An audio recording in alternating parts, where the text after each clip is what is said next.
Hi, welcome back. This is part two, unit two of module two, which is the quantum leap process for polishing your persona.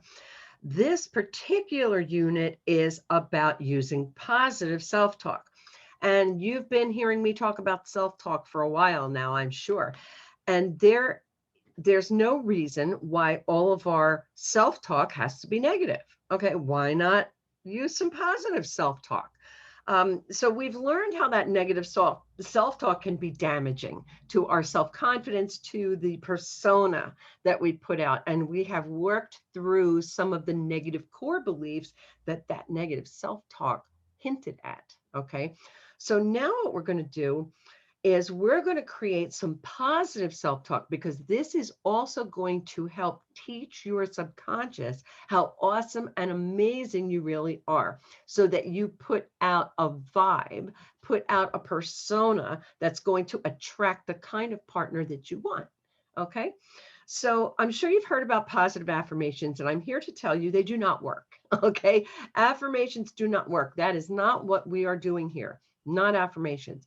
Positive self-talk, just like what we did when we were dealing with the negative core beliefs in the last unit, we are basing our positive self-talk on real stuff.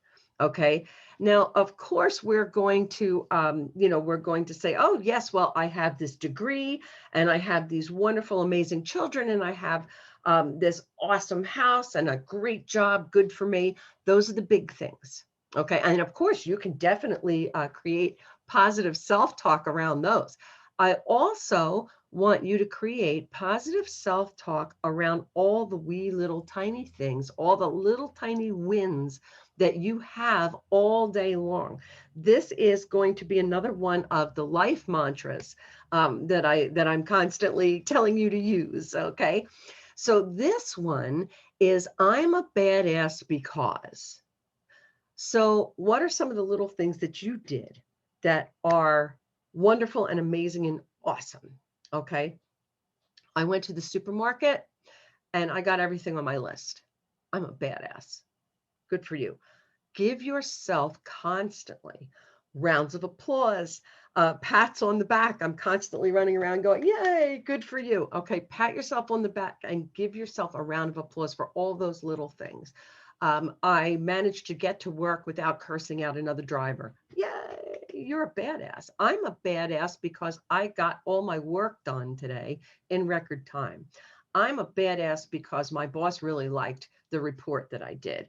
I'm a badass because I got home, got my kids to soccer practice, made dinner, got back and fed them all. And now I'm a badass because I got it all done and I can sit back and have my glass of wine and watch TV.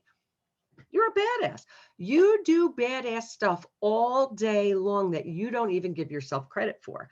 And that's what we are going to do. We are going to give you the credit for all the wonderful, amazing, badass stuff that you do every day that you don't even think about. So pay attention. Why are you a badass right now? What did you do today that was absolutely amazing? Okay. You know what I did today that was absolutely amazing is I made this awesome cup of coffee. Okay. That pot of coffee, damn good. Okay. Coffee addict here telling you that. I'm a badass because I made a great pot of coffee. What did you do today? Think about that. Okay. All these life situations, you can change. What we're doing is part of like what we did when we talked about an attitude of gratitude and positivity. We're reframing. Okay. So instead of telling yourself, I hate doing this, okay, I'm not really looking forward to it, you can say, I'm a badass because I'm going to take care of this and I'm going to learn something from it. Okay. Have that kind of an attitude. The sandwich that you made for lunch is really delicious. The coffee that you made is awesome. You got the kids off to school with their lunches today. Even if you just took some crap and threw it in their lunch boxes and said, here, you gave them a lunch, didn't you? You're a badass. All right. There are some other ways that you can boost your self-confidence. And a lot of this that we're going to talk about now is self-care. All right. I don't want to hear, I don't have time for that. You do. Okay. You just haven't made it a priority. The things that are the most important to us, we will make time for. Okay, so you will make time to get your roots done, and you will make time to have your nails done, and you will make time to do whatever it is that's important. This needs to be just as important to you. Taking care of you is just as important as taking care of everybody else in your life. You can't pour water from an empty jug. You have to fill it. Okay, so let's talk about some of these ways. Um, Not just doing things that you love to do, like reading books or going for a walk or riding your bike or going to the gym. Um, Also, give yourself love and the rounds of applause, okay? Validation, okay? Um, I am allowed to do this, which is another life mantra. I am allowed to do this. I am allowed to take care of myself. I am allowed to feel this way. I am allowed to be frustrated. Give yourself validation. I am allowed to be the person that I am. Okay. And again, schedule for yourself the time to do things that you love. Okay. I keep you're gonna love this. I keep a really off the hook calendar. So the first thing that I have is my calendar book with my appointments on it. Okay. And I also have a daily pages with my task lists on them. And I will block out in this daily task list notebook, I will block out time for myself to read, to watch a Netflix show, to do some of the things I love to do, like crochet or sew or, go for walks and bike rides. Make the time, even if it's just 15 minutes, make the time. Another thing that is really important to help you build your self-confidence and your self-esteem is to practice meditation and mindfulness. Okay. Meditation can just be 10 minutes a day. It doesn't have to be sitting in the corner for 45 minutes, chanting Om and dangling a crystal over your head. It doesn't work like that. There are as many ways to meditate as there are people. So if you spend 10 minutes a day looking at a candle flame, admiring the nature that's outside of your window. I have bird feeders set up so I can watch the birds eating. Turn off the thoughts in your brain. As soon as a thought pops into your head, just let it flow by. Okay. You can monitor your breathing like traditional meditation. You can, if you're religious, you can say the rosary or recite the Lord's Prayer. Anything that's rhythmic is very useful for meditation. And there are tons and tons of free meditation websites and apps out there that you can use. But meditation is not a woo-woo religious thing. It's been proven to help build new neural pathways in your brain. So what you can do is you can find the form of meditation that works best for you. It doesn't have to be what we have this image in our head of being an expectation. As long as you are turning off the thought process, turn the switch off and just be. Okay. And what you're doing while you're being can be whatever you want it to be. Like I said, looking at a candle or looking at nature.